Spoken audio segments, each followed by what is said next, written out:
Sorry, so we're at 11:27, and again, we're going to commit to still being done on time. I want to make sure we hold on to that promise.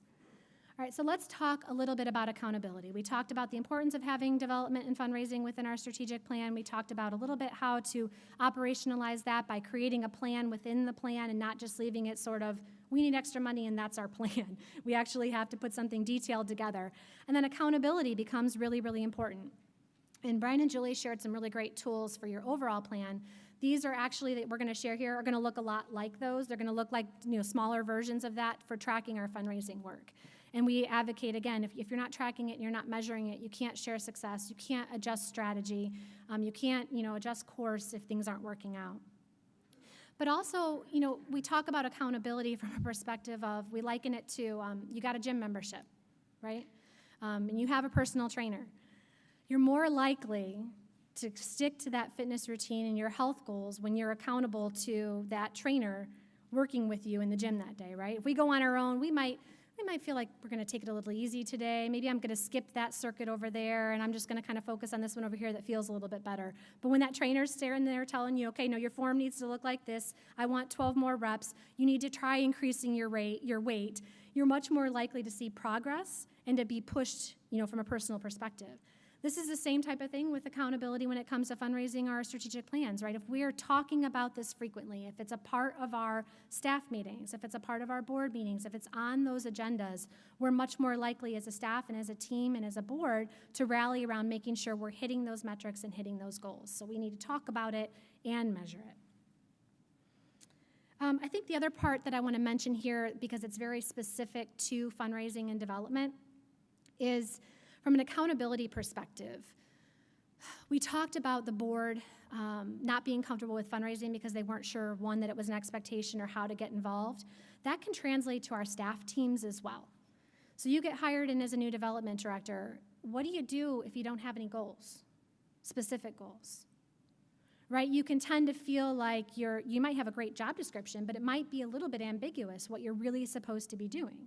When you have a fundraising plan that trickles up to an overarching strategic plan, your priorities get a lot clearer. Our current turnover rate in this country for development staff is 16 months, which is just staggering, right? And it's been that way for a long time. It's been several years that it's been bounced between 15, 16, 17%. So that means we as organizations are spending an enormous amount of time finding the right person that's a right fit with our culture and our group, right? Then we're training them on what we do and our programs and our services. Sometimes we're even developing them professionally as fundraisers. And then we don't have any goals for them. And when we don't have any goals, they don't know how to prioritize their work and or justify the work that they're doing within the organization. They don't feel valued. There's ambiguity about what they're doing. And, oh, they're out in the community all the time. Are they actually even working? And there's all these things that we tend to hear. And then we see this turnover. And we see people jumping from organization to organization to organization. So again, when we come back to our overarching strategic plan and we've got a very clear fundraising plan for our organization that we work on annually with measurable specific goals that are realistic, that person knows what they're supposed to be doing. I'm going to start, and I'll circle back to that individual staff person's priorities here in just a second. I want to just one more thing when we think about accountability and why it's important. Fundraising is not a sprint. It's definitely a marathon. So as an organization, for those of you that raised your hands that you had a little bit more sophisticated programs, I'm guessing it took you some time to get there. It didn't happen overnight. Very few of us are lucky enough to have that millionaire investor that gives us that seed money and we're off and running and going and it's easy, right? We have to work for it. We have to develop it over time. We have to build our networks and our relationships, and it's not easy. And so getting that plan in place and setting those realistic goals, it's going to take time. And here's what it can look like. So this is an example of something that we use that accompanies our overall annual fundraising plan as a financial metric for that. So all of these things tie out to, hopefully, activity that is in our annual plan. So it starts with, things like fundraising events. We are not a huge proponent of organizations having a lot of fundraising events. Maybe one signature is a great idea, but they can be a huge time suck and resource suck for our organizations, and they don't always allow us that opportunity to really develop our donors. And so a lot of times we have the event, and then we stop the cultivation after that. We don't maybe even know who was there, let alone how to develop them and develop the relationships with them. So, but we know it's there. We know it's a part of what we do as organizations, so we want to track it. We start this document with all of our activities on the left. So we've got those events. We've got some of our organizations have missions that align really well with third-party events, so organizations that hold events on our behalf and then give us the funds for it. Brian mentioned that I used to work for the Make-A-Wish Foundation in Northwest Ohio. We had over 150 third-party events every year, and they were wonderful. But man, that's a lot. That's a lot of going out and shaking hands and accepting checks, and it's a whole thing in and of itself. Some of us do that more than others. Annual giving, this is where your board campaign, your staff campaign metrics come into play, any type of a memorial gifts programs that you have, direct mail programs. We put our unsolicited gifts, things that might come in from like newsletter responses. This is where kind of all those little annual giving pockets fit in. And then hopefully our major gifts initiative, which we would love to see be your largest category here, that fits in as well. Sometimes we'll have capital campaigns that are happening within our organizations, and we'll have metrics that we need to track there. And then sometimes we have strong grant programs within our organizations that we're making sure we're tracking and thinking about what we're writing and what we hope to get in the coming year. And planned giving is also another category. So we really want to look at every different vehicle we have for bringing funds and investments into our organization, and then we want to create a baseline. So the next column is looking at the past 3 years. You might want to go back 5 years, and that can be unique to you, but at least 3 years. Say, what have we done annually? What's our average? What's our baseline? Let's start with an informed decision, right? So this kind of feels a lot like what you might do on a budgeting basis for the year. Then let's set some targets. Let's think about how we're going to take our overall annual plan activities and feed in to see growth in year 1, year 2, year 3, so we can look at what might we project to be able to raise if we have a plan and we work the plan and we hold ourselves accountable. So this tool ties out directly to that plan, and it's something that we want to make sure your development committee is looking at least monthly, quarterly at the absolute least, and that we're sharing it with our board as well, so that they know we've got a plan, they know we're on track, and here's how we're measuring to goal. A lot of organizations, this is one of the favorite things that they like about our work with them when we help come in and we do an assessment and we help them create their annual plan, because they can justify the work that they're doing, or sometimes additional resources needed to invest in to be able to get to these metrics, right?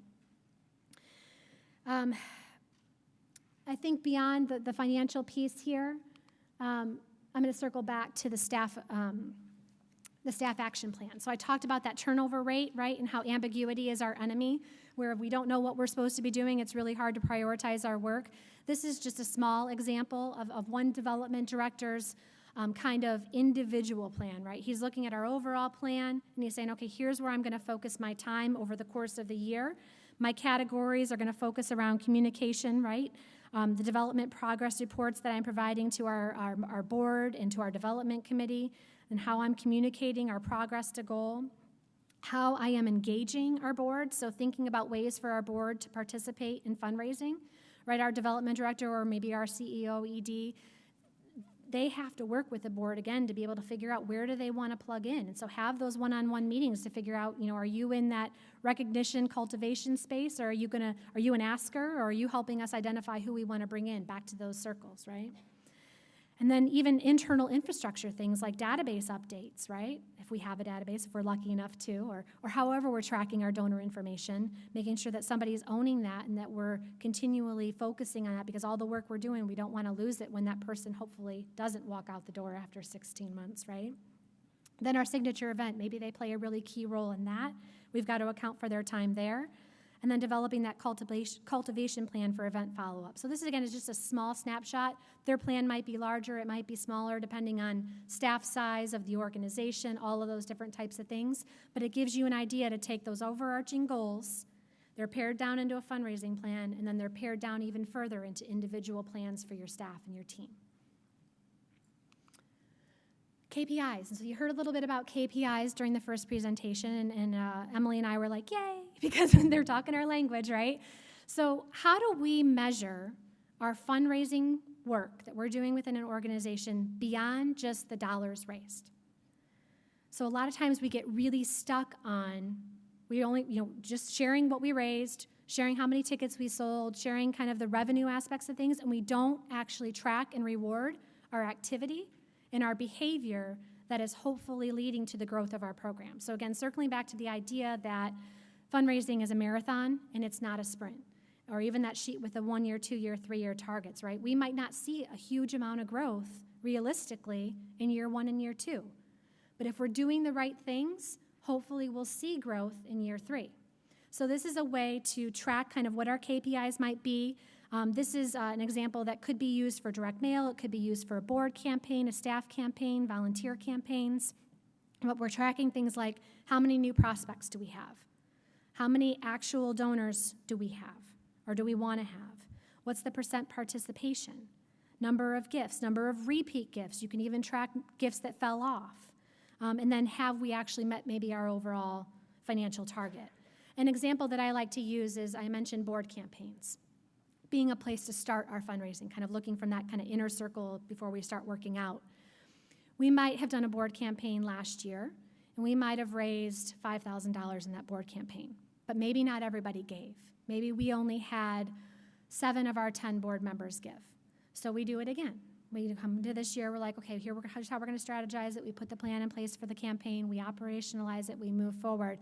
And maybe we raised less money. Maybe somebody transitioned off the board who made a really big gift last year and they're not with us anymore, and instead of the $5,000, we only made $4,000. If you were just looking at the numbers of dollars raised, you might not consider that a success. But maybe 100% of your board gave. So maybe you went from 70% support to 100% support, but it was just at a lower level. You need to celebrate that regardless, because you have every person around that table supporting and investing in the organization. And if you're just looking at the dollars, it doesn't feel as good. And yeah, it's sad a little bit that it went down, but it's more important that you had 100% participation, because now you can go to your funders, you can go to others within the organization that you're asking to invest, and you can say, we have 100% support from our board. And that goes a long, long way. So KPIs like this, we recommend having them. We recommend it looking at things other than just dollars raised so that you can get a more full picture of the support and the success that you're seeing as an organization, and that you share that, again, internally with your board and with your development committee.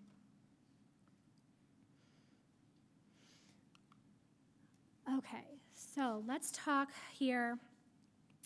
I think between both of our presentations today, hopefully I think we've drilled into you the importance of having a plan, of how much strategic planning can really drive the efforts of your organization, both from an overall perspective and hopefully specifically from a fundraising perspective. We all know that while it's hard and while resources are challenging out in the community, we know there is enormous opportunity out there to develop our fundraising programs and to bring more resources into our organization. But you have to have a plan. You have to have a plan, and you have to work the plan. It's not just enough to say we need X. We need to know how we're going to get there. Communicating and having that engagement both internally and externally, using our plan and our goals and hopefully our progress to goals to be able to inspire and motivate everyone from our staff and our volunteers, our leadership, and our board is so critically important to it being successful. None of us want to see you have that plan on a shelf that looks really pretty with color-coded tabs. We've all seen it happen, but it's better that it's, you know what, we made small progress this month, but let's look at that. Or we're not making progress here. How do we need to pivot and readjust our resources? Keeping it front and center is absolutely critical. Measuring, monitoring, adapting, all of those things are part of that process. And then I think ultimately, being able to celebrate that success, really using those little times that we move the needle, even if it's only fractionally, they add up over time. And ultimately, we're much more likely to get where we need to get if we're doing these things and kind of walking the walk and putting these things in place. And what I would advocate kind of as a sort of a last thought for you, we talked at the beginning about only about 50% of organizations having a strategic plan. We talked about the challenge for resources and funds within our community, bringing those from fundraising, bringing those donors into our organizations through fundraising. If you have a strategic plan, talk about it. Talk about it with your funders. Talk about it with your donors, because only half of the organizations do. And so by being able to have that conversation, you're going to stand out. You're going to be in the upper echelon of the organizations within your community. You're going to be able to talk more directly about where you're going and why it should matter to someone else, and you're going to stand out from your competition. So what questions? I think we've got, 11:42. So we're definitely early, which is good. Any questions that you have for Emily or I today? Yes.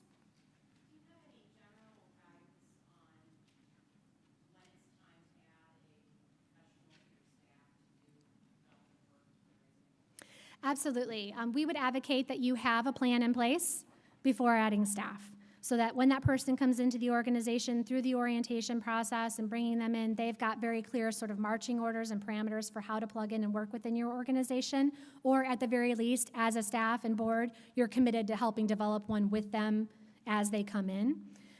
Also, when it's, from a strategy perspective, when you've gone through a strategic planning process and you've identified what your goals and resources are, hopefully you've looked at that and said, okay, here's what we want to achieve. But from a resource perspective, we can't if we don't expand. So it's really looking critically from a leadership perspective at, where are we, where do we want to be, and if that's the way to do it, sometimes that's what makes or breaks that decision. Yeah. Other questions? I know we're all hungry. Yes, go. Do you make any distinctions between arts organizations and social service organizations? Distinctions between arts organizations and social services organizations. From what perspective?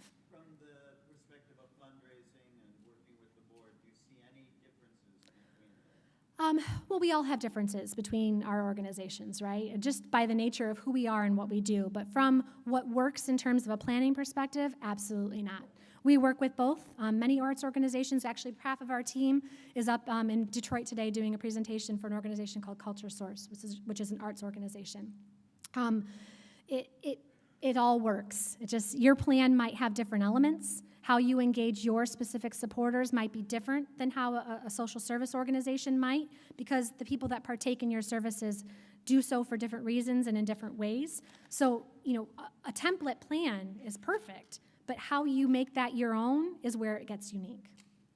I know that's kind of vague, but really it is. It's how we work with TSA, is Toledo School for the Arts. They're one of our clients. How they engage with their students and all the elements that go into their annual giving is very different than a social service organization. So it has to be culturally specific to you. Yes? Back to the board members and fundraising. How do you manage board members and fundraising when it comes to board members who are a part of multiple boards and organizations, trying to raise funds for multiple organizations? How do you encourage them to, focus? Right. So he asked, how do you encourage board members to focus and fundraise for your organization when they might be serving on multiple boards and fundraising for multiple organizations?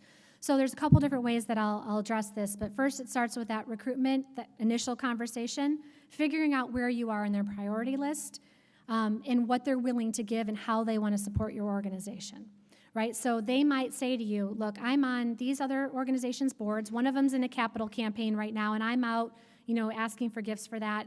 I can help, but I can't be the one asking. So it's kind of going back to those bubbles that we talked about with how they use their values and their vision and their voice. They might be really great to help you identify and put strategy together for how someone might be cultivated, but because of conflicts, maybe they're not the best person to sit there and ask.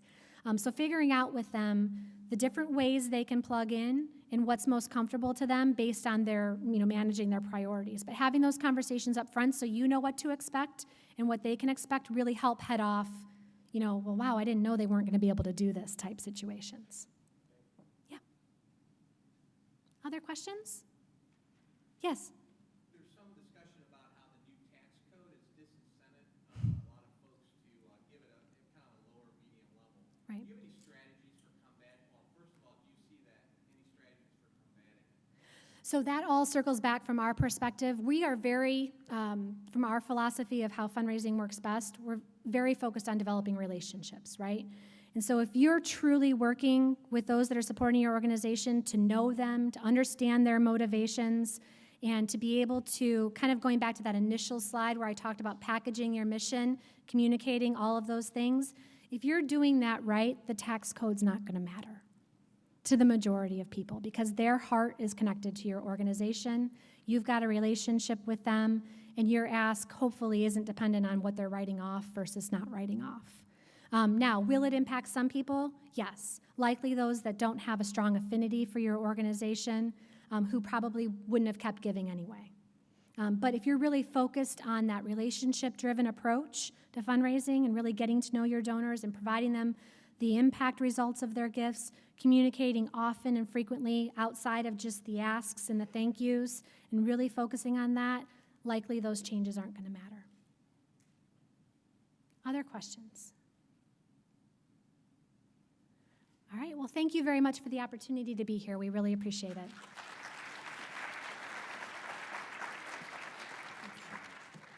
All right, just a few last things. A reminder again, if you have your parking ticket, make sure you have your parking voucher. It should be in your folder. If you do not have one, or you cannot find it, or you've already misplaced it, please come see me to get another one before you exit today.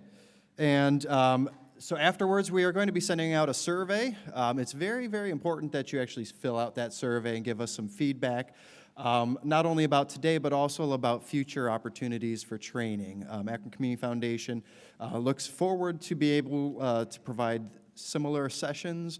And we need to know what topics are relevant to you, how often to have them, those types of things. So please, please fill out the survey when we send it to you. And we will take that into account as we look ahead as part of our strategy. And finally, we have a couple save the dates. So on April 17th, here at the library, there will be a screening of the film called No Small Matter, which is a documentary on early childhood education. That's being brought to you in partnership with Kevin Thompson, who's the president of PNC Bank, Joe Canfer, who's the chairman of Gojo Industries, Akron Community Foundation, GAR Foundation, Summit Education Initiative, and the United Way of Summit County. So again, that is April 17th here at the Akron Public Library. Next up we have on June 25th is the Akron Community Foundation annual meeting. And then finally on October 3rd, we have our third On the Table. Show of hands, how many people have participated in the On the Table program? Thank you so much. So mark your calendars, same as the last 2 years, October 3rd. Thank you so much for attending. We appreciate it. Please feel free to ask any questions, stick around and mingle, and have a wonderful day. Thank you very much.